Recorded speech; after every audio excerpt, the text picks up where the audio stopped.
Hello, everyone. Hiya. Doing you all right? Good. Excellent to be here. Looking forward to this all day. Sit home earlier, watching a bit of TV, saw an advert for the Dogs Trust. Everyone here seen the advert for the Dogs Trust? Dogs Trust is a charity for abandoned dogs. The advert goes, if you sponsor a dog with the Dogs Trust, the dog will write to you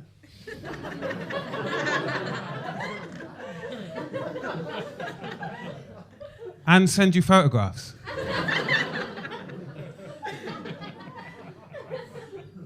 What kind of bellend would abandon a dog with those kind of skills? Abandon it? I'd stick it on 2 leads. If I had a dog that could write and take photographs, I'd stick the collar around me, put him in charge.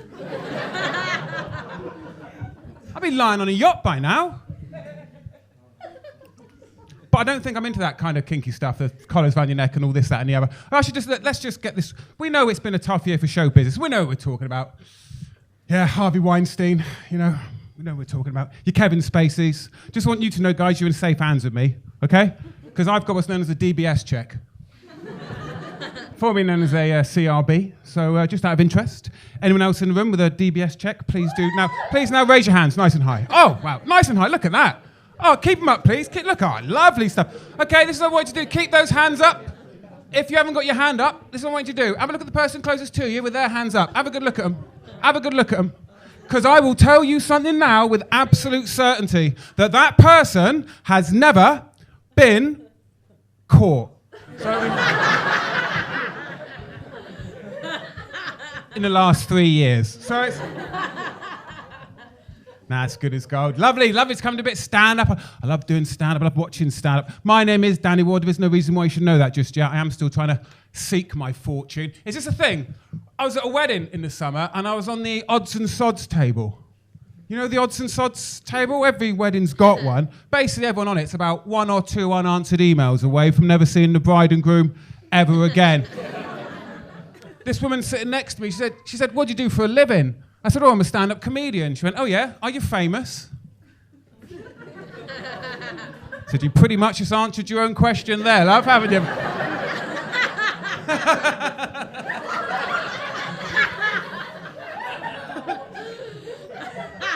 But we keep going because I love stand-up comedy, I love doing stand-up comedy, I love watching stand-up comedy, right? And not everything that people tell you should do is worth doing, right? I'll tell you what, listen, I like going to the pub, sue me. In fact, I like a Wetherspoons. Yeah? Breathes new life into a £5 note, the Wetherspoons. And every single one of them, 5 out of 5 food hygiene rating. And I only mention that because there's a butcher's near me that's got a 3 out of 5 star food hygiene rating. And it still wears it like a little badge of honour on the front of the shop. It might as well say, well, we normally wash our hands after taking a shit. Oh, has anyone here got the Wetherspoons app? Anyone got the Wetherspoons app? Oh, you got to get it. It's fantastic. You got to get it. You can order food or drink to your table without going near the bar. Or you can order food or drink to any table in any Wetherspoons in the United Kingdom. And if you haven't yet, you must. Just pick yourself a pub, Fox and Hounds, Hull. Pick yourself a table, 43. Just send them over a portion of peas. Because for 50 pence, you will feel like fucking Bono.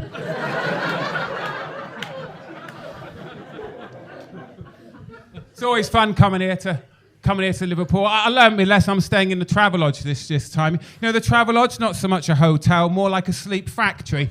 Turn up, do your 8 hours, keep your head down, get the fuck out. But, to be honest, I spend so much time in Travelodges, I've been institutionalised by them. Now I can't sleep if I can charge my iPhone next to my bed. No, it has to be 20 feet across the other side of the room. I can't sleep if I'm able to open my window more than 3 inches. No, I have a panic attack, think I'm going to jump out. If someone offers me a cup of tea, no, can't have milk, I need that white piss and a thimble instead. But last time I came out to Liverpool, right, I tried to find myself a cheap hotel. I was paying. I found myself this hotel, you might have heard of it, down on the docks. It's called the Formula One Hotel. Oh my, hoodwinking doesn't come close. Formula One? Well, when I think of Formula One, I think of champagne, Monte Carlo, podium finishes. What doesn't immediately pop into my head is an open prison where they don't give you tea and coffee making facilities in your room for fear you'll hang yourself on the kettle cord. Fuck me, it's so humiliating. Made all the more so by the fact they make you check in next door at the Hotel Ibis. It's a bit like, look at what you could have had if you'd stretched to 50 quid. The guy behind the counter said, have you ever stayed at the Formula One Hotel before? I said, no.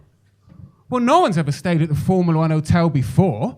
Once bitten, twice demented. He said, just let you know, it's not en suite. I said, thanks for telling me, otherwise I might have gone to the toilet in the cupboard. And he looks at me in a weird way, and it wasn't until I got into them and realised why. Was no cupboard. Just a bed and a sink and a complimentary vanity kit. A vanity kit for those of us who can afford pride while staying at the Formula One Hotel. A vanity kit because nothing reeks of your excessive belief in your attractiveness to others more than being kitted out with a shower cap, does it? I know. How vainglorious to shower and keep your hair dry at the same time. But what priceless narcissism. Has anyone ever had a shower wearing a shower cap? Yeah, it's absolutely fucking terrifying. It sounds like the sky's falling in. How desperate must you be to keep your head dry, for heaven's sake? What's your head made of? Gremlins? That only works if you've seen the film Gremlins, obviously. No, I like doing stand-up comedy, and as such, I'll travel anywhere to do it. Recently, I went over to Oslo in Norway to do some... Anyone been to Oslo? Tell you what, Christ, that's an expensive place. Do you know how much their version of The Big Issue is in Oslo? 35 quid. I mean, buying it shouldn't make you homeless, should it? It was that expensive. It was that expensive, a pigeon fed me. Fellow who books me in, he goes, look, do you mind if we don't stick you in a hotel, we'll stick you in a youth hostel? It's really expensive. Do you mind staying in a youth hostel? I said, do I mind? Fucking woo, still got it, youth hostel, yeah. And do you know what? It was really weird. And I said this to the kids whilst we were playing Fortnite. It was the first time I'd ever been to a youth hostel where there wasn't some old creepy bloke trying to ingratiate himself with the youngsters. It's really, really weird.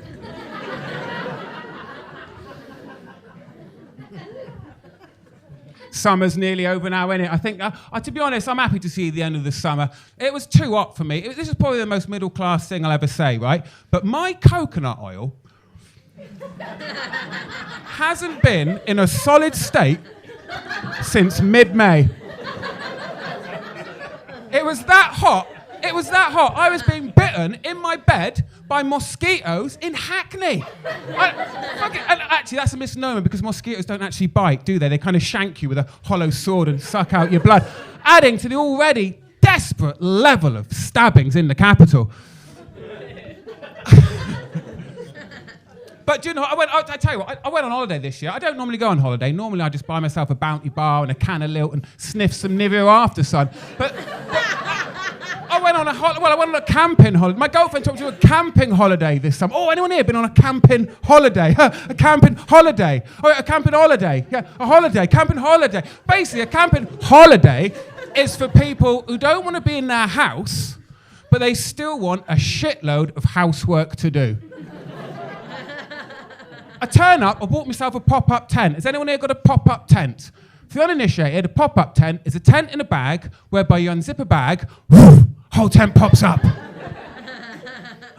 Don't make no reference to popping it back down again, do they? It's probably still there. It'll outlive the fucking pyramids.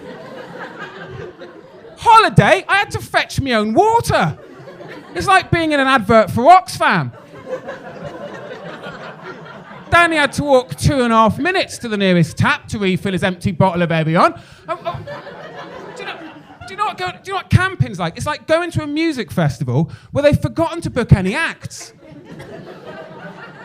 There's just nothing to do apart from drink. And I did a 3-litre bladder of red wine, right? I was in bed by 7 p.m.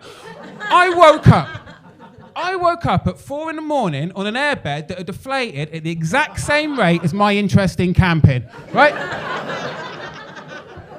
It was It was as cold as the peak of Everest. Everything became cover, right? I put socks on my hands. I put my swimming trunks on my head. I had some tin foil because I thought I was going to barbecue a bit of salmon. That became a fucking hypothermia coat. I wake up 1 hour later, 5 a.m. It is now as hot as the sun and just as bright. I have not known dehydration like it. I can see the exit to the tent, but I don't think we're going to make it. I need some water. Where's the water? It's boiling in the bottle. That's okay, I'll make some tea. Where are the tea bags? We'll have a brew. They're not in here, they're outside. That's okay, it hasn't rained. Then why are they soaking? Is it the condensation? No, it's the level to which you will go not to have to visit the toilet block in the middle of the night. Everything becomes a potential toilet. Obviously, it's easier for men than it is for women. It's the difference between aiming a hose and squeezing a lemon. But it's like up the side of the toilet, up on the fucking cool box. They call it a cool box, don't they? To temper your expectations. Don't call it a freezing box. Don't call it a cool box. Yeah? You take the lid off, they're just some fucking raw bacon floating around in some tepid water. Oh, delicious! Some tepid water, raw bacon soup for breakfast. What 5-star holidaying this is. You have your raw bacon, tepid water soup, you have a cup of tea, you go and do your washing up, because who doesn't want to do washing up on a holiday? You go and perform your ablutions, you come back, you hang your towel on the side of the door, you think, I'll just put on some clean clothes, stick your head into the tent, think, fuck that, I'm going to do the same thing for the next 4 days. You sit down, you look at your watch, it's 5:45. There's nothing else to do apart from have another drink. 5:45 in the morning, I had my first can of Stella. No one batted an eyelid. It's like being at a Weatherspoons at an airport. Or a Weatherspoons. Or an airport, to be honest.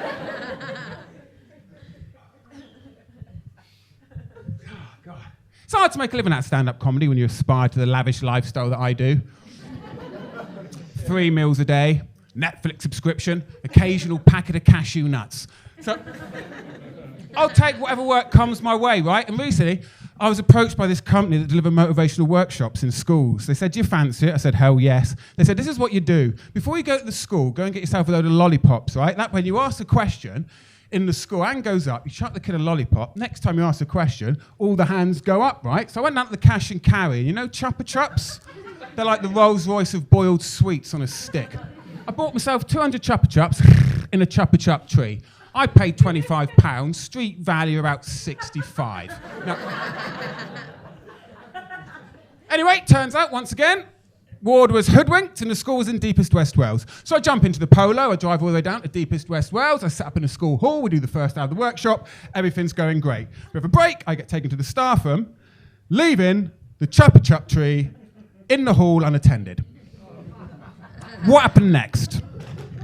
Autumn came early, and when I returned to the school hall, all 200 Chupa Chups raped and pillaged from the Chupa Chup tree.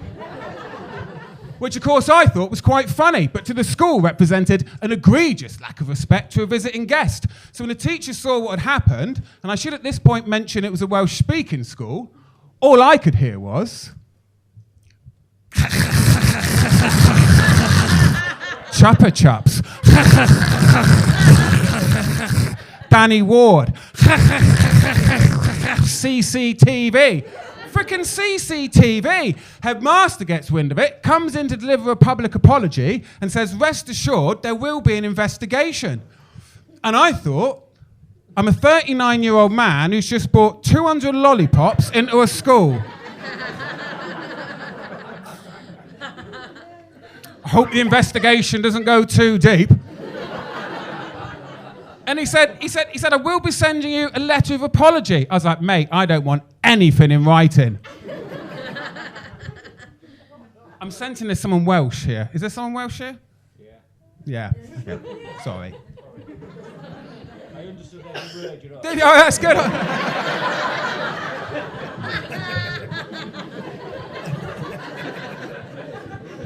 I can't top that. That's brilliant.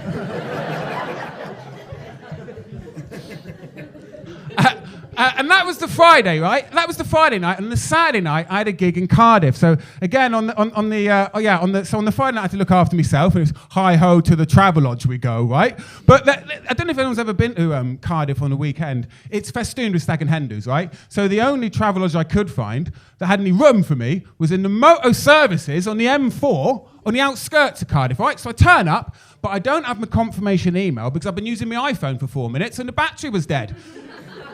Guy behind the counter said, that's all right, Mr. Ward, but have you got any ID? It's like, any ID?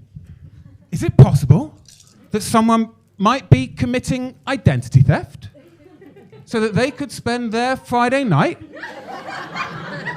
in a Travelodge, in the services on the M4 on the outskirts of Cardiff?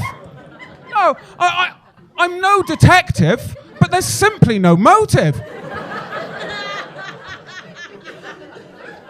If you were to commit identity theft and get caught, your punishment should be to spend your Friday night in a Travelodge in the services on the M4 on the outskirts of Cardiff. And I'm not sure if you're au fait with the location of Travelodges, but very often next to a Toby Carvery. You know a Toby Carvery? It's like a soup kitchen for people who aren't actually homeless. Can split the crowd, that one. But I thought, do you know what? Fuck it. I'm going to go have a carvery because it's a toss-up, isn't it? Between crying yourself to sleep and eating yourself to death. And I'm in the queue for the carvery, right? And this is the only time I'll mention it, but I got a bad back. Massive disc prolapse, L5S1. I slipped on a mop. In my defense, it was a steam mop of the future, but mop nonetheless. And it's when I'm standing still, the pain becomes the most acute. I get this searing sciatica shooting down my side, as painful as it is alliterative. And I am reticent to call him the chef. It's the guy in charge of chopping up the meats. He's been a bit overzealous. He's gone and cut his finger. He's had to get one of them blue plasters, right? And he is taking his time about it. We're standing still for so long. The pain becomes so bad. The guy in the queue in front of me, right? Pain becomes so bad, my eyes start watering. Guy in the queue in front of me turns around, sees this. He goes, cheer up, mate. It might never happen. And I thought, I'm crying in a queue in the Toby Carvery on the outskirts of Cardiff. If this isn't it happening, stick me in the oven with the other 4 meats. And the thing about the Toby Carvery is it's not an all-you-can-eat, right? It's a slight semantic difference. It's an all-you-can-fit on your plate. And people go about building these plates with the architectural engineering skill of Isambard Kingdom Brunel. A single floret of broccoli in the wrong place, and the whole thing comes crashing down like food Jenga.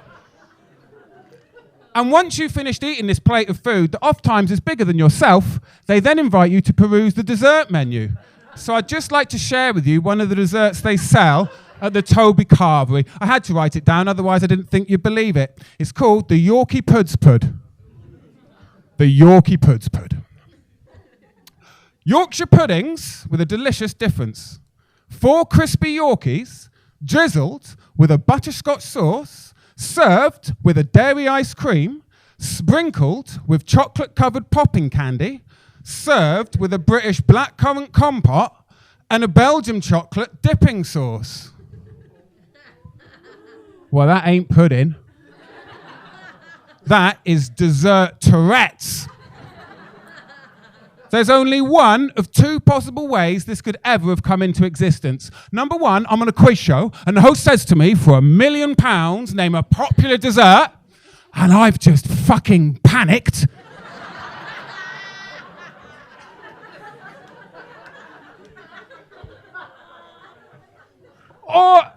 Or they've gone to Broadmoor for their inspiration. Hello, gents. Just a different kind of workshop for you this afternoon. We've got a couple of representatives here from the Toby Carvery. Just want to throw out a couple of feelers about what kind of dessert you might like.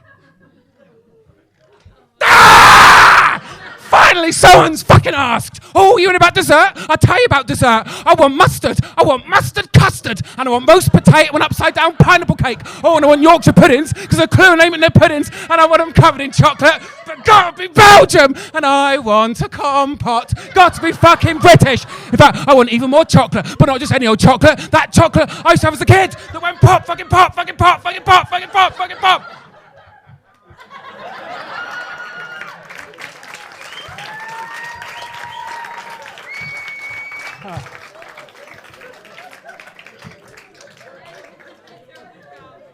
I mean, they were fucking delicious, but thanks so much indeed, everyone. Have a great evening. I'll see you again.